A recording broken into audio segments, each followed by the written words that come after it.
Sadio Mané, qui es-tu? Sadio Mané, franchement, il est extraordinaire cet homme. Encore une fois, le gars, il vient, il marque 2 buts dans un match bu xamante ne ñu mag Estifa match bi seen gardien bi dañ ko teel a rouge seen troisième gardien moo fi nekk benn gardien bu xamante ne erreur bêtise yi mu doon def il encaisse 2 buts yoo xamante ne mënoon na ñàkk match mal barré joué à 10 très compliqué dans un match boo xam Cristiano Ronaldo nekkul en grande forme mais il fallait compter sur Joao Félix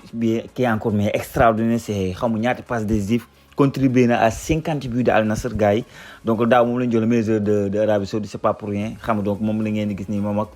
Sadio Mané encore une fois il donne le bon ballon à Sadio Mané comme à chaque fois Sadio Mané céréal buteur face au gardien tac mu mettre ko plat du pied jaar bal bi dugg et tout mu nekk benn 2-1 tu vas te dire que ça va être compliqué à 10 tu vas courir plus défenseur ou Al Nassr bi égalisé 2-2 ñu met 5 minutes temps additionnel donc sur benn passe encore une fois donc Sadio Mané jàkkaarloo kaay mais il te met ce but là après ñu xool VAR ñu xool ne hors-jeu amul ñu compte but donc Sadio Mané il est tout simplement extraordinaire je pense que yéen a ngi gis li mu def dinaa si ñëw naa si def vidéo parce que c'est extraordinaire li mu pare pour def Bambali li muy def foofu injecté donc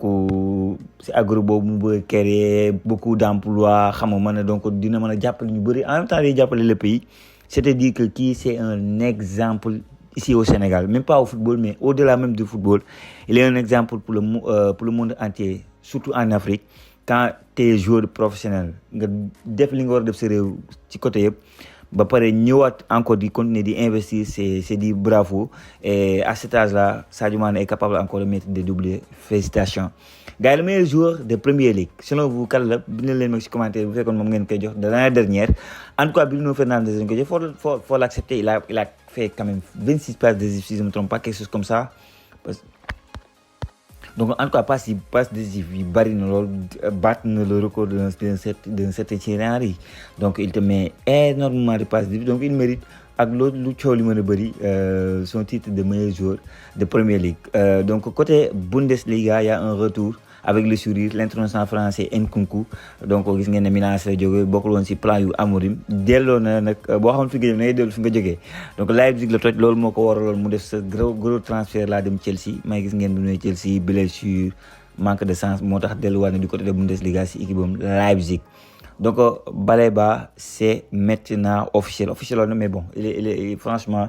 gis nañ ko avec le Maroc j'espère qu'il va apporter beaucoup sur l'entrejeu du milieu surtout sur le plan physique je trouve que André Santos et Tielemans sur l'aspect physique en tout cas je pense que boy bi mën na gën li mu mën a andi wan nekk du côté de Brighton il peut être supérieur à ces joueurs là donc di wax Dybala a fait benn chose bu extraordinaire Dybala salaire am da ko wàññi par 4 ñu ne li ko waral mooy lan mu ne le Roma lui a beaucoup donné di ko jox nga di salaire l'année dernière il s'est beaucoup blessé et tout donc pour le fait que mu prolongé dafa wàññi salaire am par 4 et mu ngi porté ay fruits parce que dernier match l'international argentin ñetti passes décisives la def donc c'est-à-dire joueur 100 millions ñëw na du côté de Tottenham donc Tottenham jënd na Savinho pour 100 millions moo tax léegi football boo si kenn nax léegi 100 millions moom jàppale na ko lu garaaw mais léegi bu leen ko jàppee lu garaaw parce que tout le monde les joueurs 100 millions lañ jëf Barcola waa Liverpool ñu ngi ko bëgg a jëndee gars yi 140 millions lañ leen wax donc Savinho 100 millions man léegi football bi moom voilà 100 millions c'était extraordinaire même plus maintenant léegi lu mu gën a jaaxal mais waa Chelsea comment ils ont fait pour jaay Delap 50 millions d'euros à Nottingham Forest 50 millions d'euros quoi pour un gars qui a marqué benn but donc en Premier League benn but la dugal quoi le gars non xaw ma bii bi mu dugal Barça moo tax contre Barça tamit moo tax ñu mujjee 50 millions mais waa Chelsea ils sont doy waar nañ Pape Daouda Diong joueur de Strasbourg dem na Westerlo pour 4 ans la signé donc man mii dama bokkoon si ñi xam ne dama yàgg interpeller sa boy là yàgg naa ko interpeller ne ko boy Strasbourg seen boo xoolee seen gestion de prendre énormément de jeunes talents boo wanewul sa bopp doo jouer parce que dañuy jël comme ni ñu jëlee benn sénégalais bu ay mu nekk U20 moom la ñuy jëlee argentin moom la ñuy jëlee brésilien ñoom ñëpp la ñuy dajale ñu war a wane seen bopp nag boo liggéeyul tuuti mën na gis ngeen Pape Demba Diop dem na Nuremberg ñu prêté ko fa andi ko Toulouse mu toj Toulouse nag mu ñëwaat nii donc boy bi il doit beaucoup travailler parce que prêté nañ ko daaw Ligue 2 française defaat na ñëw na Strasbourg bokkul seen i plan jaay nañ ko pour 4 ans du côté de Belgique il n'a qu'à mouiller le maillot wane boppam sinon ce sera difficile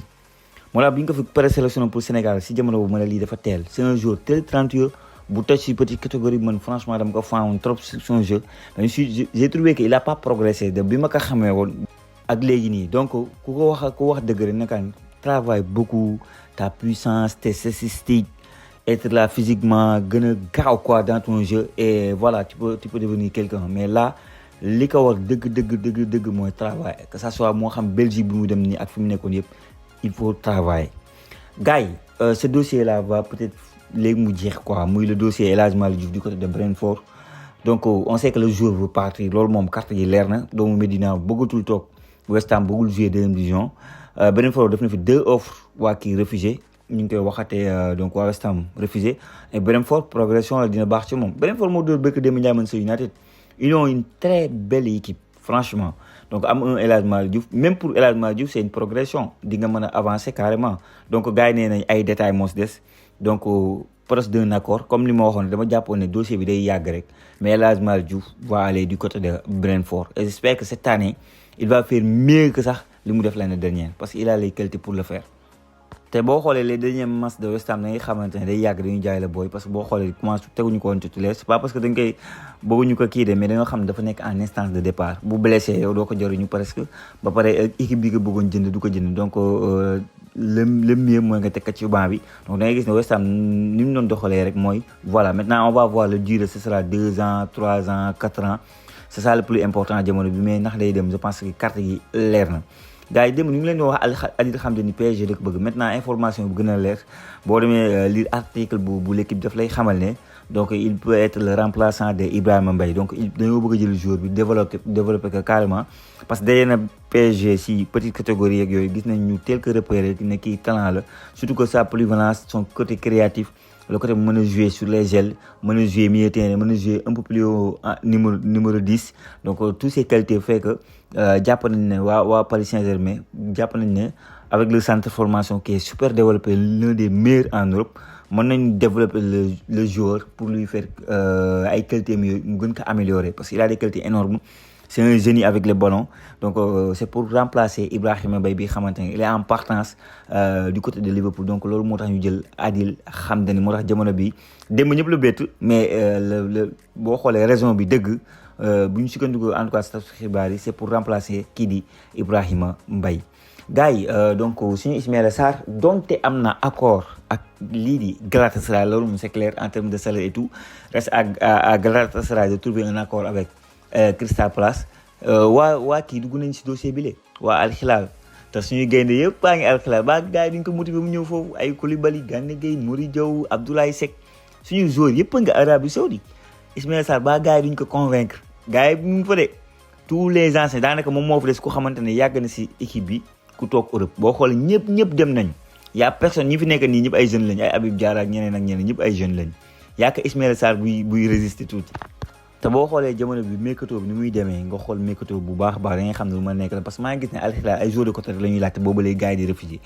instant Martinelli presque trouve nañ accord Martinelli pour le brésilien laaj nañ fi Iliman Ndiaye mu bañ ñoo ngi instant yi damay gis ay ailiers yu bëri ne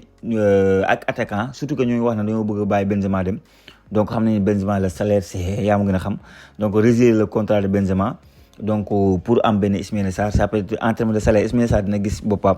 et xam nañ ne Ismaïla Sarr bu demee benn Galatasaray c'est en partie son côté salaire Al Hilal est au courant de ça xam ne loolu danaan Galatasaray lii la fay xaama ñëw waa Galatasaray ma ñu sax fay la lu gën a bëri donc loolu mën na bouger les choses ba Ismaïla Sarr jógee benn Crystal Palace dem Al Hilal en tout cas c'est un dossier à suivre de très près